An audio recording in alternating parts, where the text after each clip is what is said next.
Assalomu alaykum. Bitta mijozimiz kommentariy yozib qoldirgan ekanlar. Meni mokimda naycha qotib qolyapti, ip bo'sh kelyapti deb hozir sizlar bilan shuni ko'rib chiqamiz. Mokda o'zi asosan qanaqa muammolar bo'ladi deydigan bo'lsak, birinchisi mokini ipni yaxshi kelmasligi, ikkinchisi mokini ip uzib tashlayverishi. Hozir birinchi bo'lib mokini olib olamiz mashinkani mokini olganimizda ko'pincha tikuvchilarda mokini nini urib tashlaydi. Nini urib tashlagandan keyin bo'rtib qoladi-da, alyumin bo'lganini hisobiga. Mokida ip naychasida mokini shpulni kalpochokda turganda aylanadi. Aylanib keladi-da, o'shani aylanib kelganini hisobiga bu nini urilib qolgan yeriga kelganda ipni qisib uzib tashlaydi. O'shaning hisobiga ham mashinkamizda moki tez-tez ip uzishi mumkin. Mokida qanaqa qilib ip tortilib yoki bo'lmasam ip yaxshi bermasligi mumkin. Komplekt qismida asosan chang ko'p yig'iladi. O'sha chang yig'ilib turib, videoda ko'rinadimi yo'qmi? Mana bu temirning orasida joy bo'ladi. O'sha temirning orasida joy bo'ladi, o'sha yerga chang yig'ilib qoladi. Chang yig'ilib qolganining hisobiga mana bu temirchasi ko'tarilib qoladi-da. Mana bu bolti bor.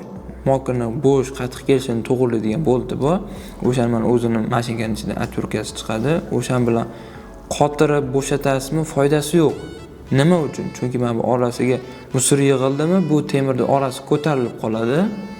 Temirning orasi ko'tarilib qoldimi, ip bo'sh kelaveradi. Buning uchun mana bu temirning orasini ochib turib, so'lchi mana ko'rsatkichka bilan orasini ochdikda, nina bilanmi, atverkani o'zi bilanmi yaxshilab tozalab tashlaymiz. Orasini tozalab tashlagandan keyin qaytib qo'yganimizda bu ipni yana ham yaxshiroq qisadigan bo'ladi. Yoki bo'lmasa, ko'pchilik agar boltini yo'qotib qo'yishi mumkin. Boltini yo'qotmasdan akkuratni yechib olishda ham imkoni bor. Buni yechib olinadi. Boltni yo'qotish kerak emas. Agar bolti yo'qolib qolsa, keyin bu birikka chiqib qoladi, ishlata olmaysiz keyin. Bitta boltni o'zini bo'shatib ham to'g'rilasa bo'ladimi? Orasi ochiladi.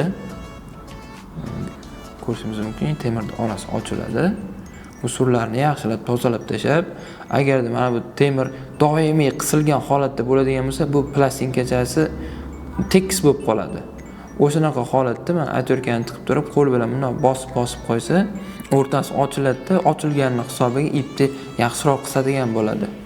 Mana shunaqa holatlar ham kuzatiladi tikuvchilarda. Buni eski tikuvchilar yaxshi bilishadi. O'shanaqa holatlarda mana shu bitta boltni bo'shatib, atverka tiqib, buni qo'l bilan bosib, ezib qo'ysa, qiyshaytirib qo'yiladigan bo'lsa, ipni yaxshiroq ushlaydi. Keyin mana boltni yana qaytib qotirib qo'yish kerak bo'ladi.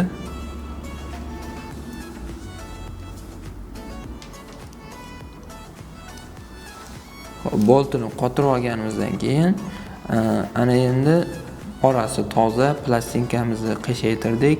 Agarda tekis bo'ladigan bo'lsa, qiyshaytirib qo'yiladi. Keyin ipni qanaqa qilib kelish kerak deydigan bo'lsangiz, mana oddiy ushlasangiz, mana ip bo'sh kelyapti. Buni to'g'rilashning yo'li mana shu boltni o'zidan qotiramiz. O'zi asosan moki materialni ustidagi ipga javob beradi, ustidagi ip esa tagidagi ipga javob beradi. Shuning uchun mokini mana buni ko'p qotirib olsak, ustidagisi chiroyli chiqishi mumkin, tagidagisi o'zgarishi mumkin. Ikkalasi doim bir xil me'yorda turish kerak bo'ladi. Xo'p, hozir ko'p qotirib olganimizning hisobiga buni ozgina bo'shatamiz. Bu norma o'sha. Nomiga silkitsak, ko'rishimiz mumkin. Mok chiqib ketmaydi, ip ham sekin keladi. Tortganimizda ham moki mana yumshoq beradi. Qattiq emas, bo'sh emas. Norma holatida berish kerak. O'rtancha berish kerak. Keyin yana bu yog'i yaxshi bo'lib turib ham mokini tortganimizda ip yomon kelishi ipni o'ziga ham bog'liq bo'ladi. Nimaga deganda, ipimizda qalin yupqa yerlari bo'ladi-yu, sifatsiz ip bo'lganning hisobiga mana bu temirning ham orasidan qisilib o'tgancha musor yig'iladi, keyin tirs ip uzib olishi ham mumkin. Ipga ham bog'liq bo'ladi.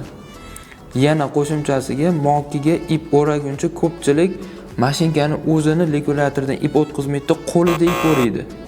Qo'lidan ip o'raganning hisobiga mana bu mashinkada bir tekis o'ramaydi, qo'lda o'ralganning hisobiga, har xil chalkashib o'ralganning hisobiga ipimiz qattiq kelib qoladi.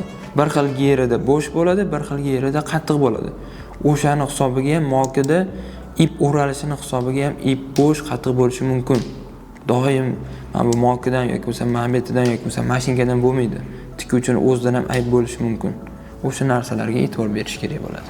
Agarda ushbu videom sizga manfaatli bo'lgan bo'lsa, like va podpiska knopkasini bosish esingizdan chiqmasin. Agarda sizni mashinkangizda qandaydir muammo kuzatilayotgan bo'lsa, kommentariyada yozib qoldiring. Keyingi videomda sizning muammongizga yechim bo'lishi mumkin.